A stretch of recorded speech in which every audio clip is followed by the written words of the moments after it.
Que vous êtes réunis avec d'autres écologistes de tous bords, d'ailleurs, d'Europe Écologie Les Verts. Donc il y avait vous, il y avait Jean-Luc Benamias notamment, une réunion d'écologistes, hein, c'était début avril, en vue, disons, de 2017, mais on a du mal à saisir vraiment l'objectif de cette confédération qu'on appelle Vert Rose de manière un peu caricaturale. Est-ce que vous souhaitez aider le gouvernement actuel dans une sorte de fédération écolo-sociale-démocrate? Est-ce que vous souhaitez faire un réseau de centre-gauche? On a dit ça aussi pour faire barrage à la droite et à l'extrême droite.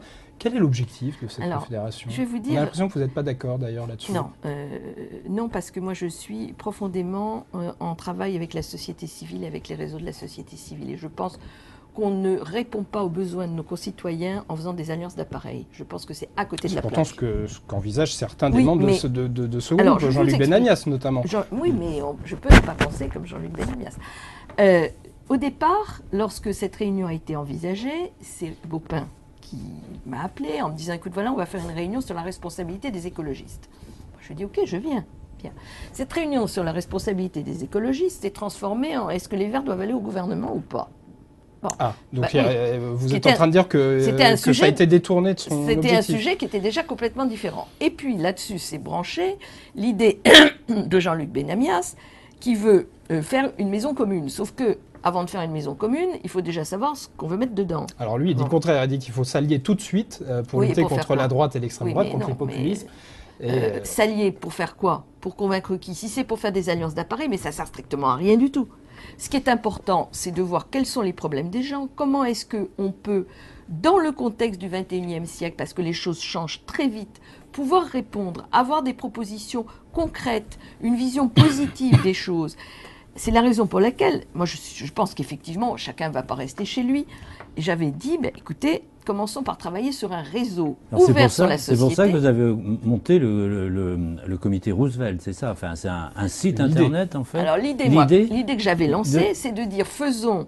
alors, je ne veux pas dire comité Roosevelt, parce que les gens du comité Roosevelt n'éient pas contents. Mais ça serait le comité, ce que vous voudrez, le comité Carlson, ou le comité Cousteau. Lepage. Non. On va lui trouver un nom. Un nom, voilà, qui permettrait à la fois à des responsables politiques et à nos concitoyens d'échanger sur la manière dont les meilleures propositions pourraient être faites. Est-ce que c'est efficace? Nicolas Hulot, en 2007, avait aussi organisé une grande concertation qui avait débouché sur un pacte, et puis, pchit, plus rien.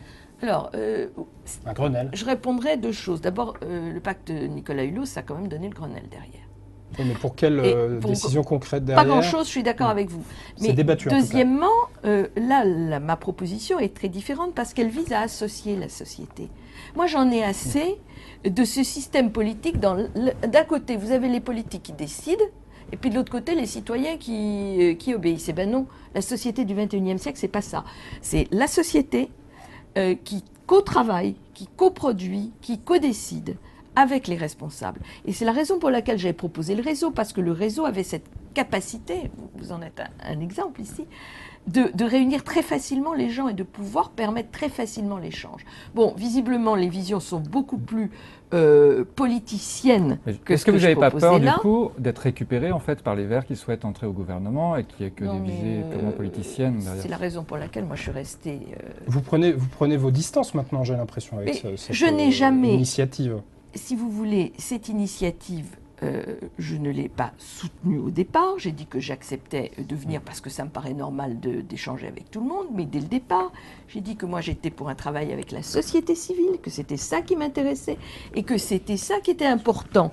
Que ce soit dans une vision, je dirais, d'intérêt général ou que ce soit dans une vision politique. Visiblement, c'est pas ça qui intéresse ceux qui s'en occupent. Je pense qu'ils ont bien tort parce que c'est ça qui est utile.